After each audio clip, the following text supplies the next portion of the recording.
5 নং দৌলতপুর ইউনিয়নবাসী, আসসালামু আলাইকুম ওয়া রাহমাতুল্লাহি ওয়া বারাকাতুহু। প্রথমে আমরা মহান রব্বুল আলামিনের দরবারে শুকরিয়া জানাচ্ছি যে মহান রব্বুল আলামিনের খাস মেহেরবানিতে আজকে আমরা দৌলতপুরের ইসলাম পাড়ায় দাওয়াতি কাজে বের হতে পেরেছি। এই জন্য আমরা মহান রব্বুল আলামিনের দরবারে শুকরিয়া জানাচ্ছি, আলহামদুলিল্লাহ।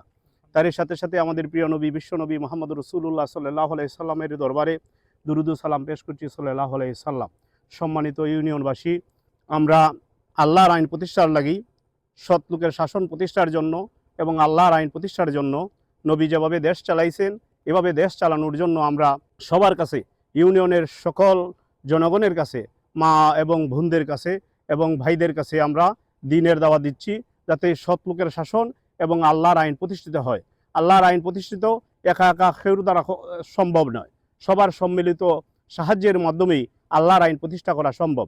আপনারা যদি ইউনিয়নবাসী সবাই যদি সহযোগিতা করেন, জামাত ইসলামকে যদি সহযোগিতা করেন, তাহলে আল্লাহর আইন প্রতিষ্ঠা করা সম্ভব। নবী যেভাবে 10 বছর রাষ্ট্র ক্ষমতায় সব দলের মানুষকে সাথে নিয়ে, সব ধর্মের মানুষকে সাথে নিয়ে, জাতি ধর্ম বর্ণ নির্বিশেষে, হিন্দু মুসলমান খ্রিস্টান ইহুদি সব জাতির মানুষকে সাথে নিয়ে যেভাবে নবী 10 বছর রাষ্ট্র ক্ষমতা চালিয়ে দেখিয়ে দিয়েছেন মদিনায় কিভাবে আল্লাহর আইন প্রতিষ্ঠা সম্ভব হয়। এইভাবে আমরাও যদি আমরা সবাই সম্মিলিত যদি আমরা সহযোগিতা করি, তাহলে বাংলাদেশেও আল্লাহর আইন প্রতিষ্ঠা করা সম্ভব। তাই ইউনিয়নবাসীর প্রতি আমাদের আহ্বান, আপনারা সবাই জামাত ইসলামের জন্য কাজ করবেন এবং আল্লাহর আইন প্রতিষ্ঠার জন্য কাজ করবেন। এই উদাত্ত আহ্বান রেখে আমি আমার কথা শেষ করলাম। ওমা তৌফিক ইল্লা বিল্লাহ। আসসালামু আলাইকুম ওয়া রাহমাতুল্লাহ।